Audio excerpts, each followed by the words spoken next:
Konečne sa po dlhom čase vraciame do Stredozeme a k našim videám, no a preto nám určite hoď odber. Lego ako dlhšie avizovali, chceli znovu obnoviť sériu o Pánovi prsteňov, aby sa pravdepodobne zviezli na vlne vďaka seriálu Prstene moci.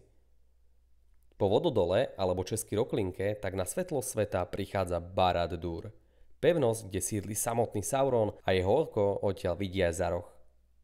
Ako vyzerá pevnosť Barad-dûr znútra, nám neukázali ani filmy a rovnako nám to nepriblížil ani Tolkien v knižkách. Preto stála pred dizajnermi pomerne náročná úloha. A to, či ju zvládli dobre, musíte posúdiť vy. Každopádne za dizajnom stojí návrhárka Antika Brakanov, fanatička do sveta Tolkiena. Takže projekt skončil určite v dobrých rukách. Rozmerovo je to poriadny macek, na výšku meria 83 cm a jeho šírka je 45. A ak si ju chcete kúpiť, tak už teraz trénujte brúška na prstoch, pretože je to až 5000 dielikov. Sauronovo oko ako dominanta celej stavby svieti asi najvýraznejšie aj vďaka svetelnej kocke a možnosti pohybu do všetkých smerov. A tým ale paráda nekončí. Napríklad bránu Barad-dûr sa dá otvárať a zatvárať otočným tlačítkom. No a každý správny pán musí niekde sedieť. A samozrejme Sauron tu má parádnu stoličku. Nebude predsa sedieť hoci kde čo? Skrytý za ním tu nájdeme kameň Palantír, kvôli ktorému bol vymyslený aj unikátny dielik. Ten efekt jeho otvorenia je fakt super vychytávka. A ako asi Sauron trávil tie stovky rokov? Telka tu nebola, ale nájdeme tu knižnicu. Pod nimi je hodová sieň pre škretov s jedlom, kostiami a pohármi.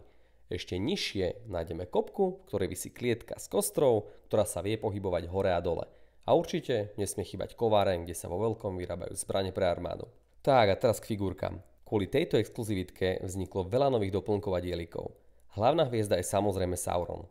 Exkluzívny pre tento model, ktorý dostal úplne novú príľbu, ktorú nikde inde nenájdete. A hodnota jeho samotného je skoro štvrtina z ceny celého setu. Priemerne sa hýbe okolo 100. Je to vôbec prvýkrát, kedy sa figa Saurona v Lego objavila, takže má predpoklad byť aj investične zaujímavá. Čo netreba zabudnúť, je Sauronov hovorca, ktorý bol vysoko v jeho priazni a dostal fakt detailné spracovanie. Hodnotovo sa teraz hýbe okolo plus minus 50 eur. Tu sa ale nejedná o prvú verziu tejto postavy z Návratu kráľa. V 2013 sa objavil v sete Bitka pri Čiernej bráne a časom vyzeral na cenovku okolo 75 eur. Potom ďalšia exkluzivitka k setu je Godmok, pán Balgorov a vrchný veliteľ Angbandu. K nemu do party dostaneme ďalších 4 škretov. Nezabúda sa ani na svetlú stránku, a to samozrejme Froda s Osamom a Gluma. Tí sa síce nikdy nedostali blízko k Barad-dûru, ale pri ich ceste k zničeniu prstenia musia prejsť okolo veže. Tento set sa bude skvele vynímať vedľa už spomínanej Roklinky a ak máte radi Pána prsteňov, tak tu máte ideálnu dekoráciu do domácnosti. No a manželka vám to snad dovolí. Je to edícia Icons a všetky tie parády, ktoré tento set má, samozrejme niečo stoja. Preto treba rátať aj s trošku vyššou cenovkou, na čo si ale pri takto veľkých setoch už asi musíme naozaj zvyknúť.